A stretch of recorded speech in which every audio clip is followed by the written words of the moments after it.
ওকে তুমি চেনো, পার্সোনালি চেনো, তুমি পার্সোনালি চেনো? বলে 6 মাস 8 মাস মদ খাই, তুমি জানো?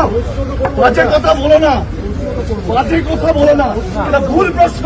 একজন মারা গেছে,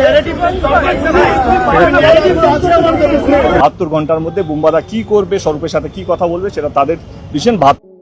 রাহুল মদ খেত, নেশা করত, এবার দেব যিশুর মধ্যে তুমুল তর্ক বিতর্ক, উত্তাল হয়ে পড়েছে টলিউড। টলিউড অভিনেতা রাহুলের মৃত্যুতে শোকের ছায়া নেমে এসেছে স্টুডিও পাড়ায়।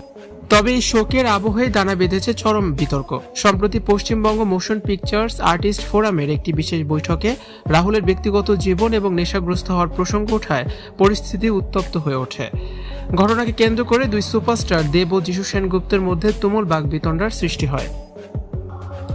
বৈঠক চলাকালীন এক পর্যায়ে রাহুলের ব্যক্তিগত জীবন নিয়ে মন্তব্য করা হয় যে তিনি অতিরিক্ত মদ্যপান ও নেশা করতেন। মৃত অভিনেতাকে নিয়ে এমন মন্তব্যে ফেটে পড়েন যিশু সেনগুপ্ত।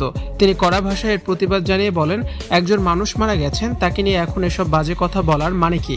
তার মৃত্যুর সঠিক বিচার হবে কিনা সেটা নিয়ে কথা বলা উচিত। যিশু আরও যোগ করেন, রাহুলের মতো একজন প্রতিভাবান শিল্পীর অসম্মান কোনোভাবেই মেনে নেওয়া যায় না।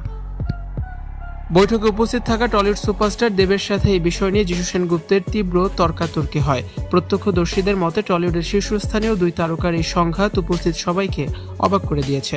দেবের পক্ষ থেকে কিছু গঠনমূলক আলোচনার চেষ্টা করা হলেও রাহুলের জোরালো বিরোধিতা করেন। বারবার প্রশ্ন তোলেন কেন একজন মৃত মানুষের চরিত্র নিয়ে কাটাছেঁড়া করা হচ্ছে। আর্টিস্ট ফোরামের এই গুরুত্বপূর্ণ বৈঠকে উপস্থিত ছিলেন প্রসেনজিৎ, রঞ্জিত মল্লিক সহ টলিউডের নামি দামি ব্যক্তিত্বরা। পরিস্থিতি নিয়ন্ত্রণের বাইরে চলে গেলে প্রবীণ শিল্পীরা মধ্যস্থতা করার চেষ্টা করেন।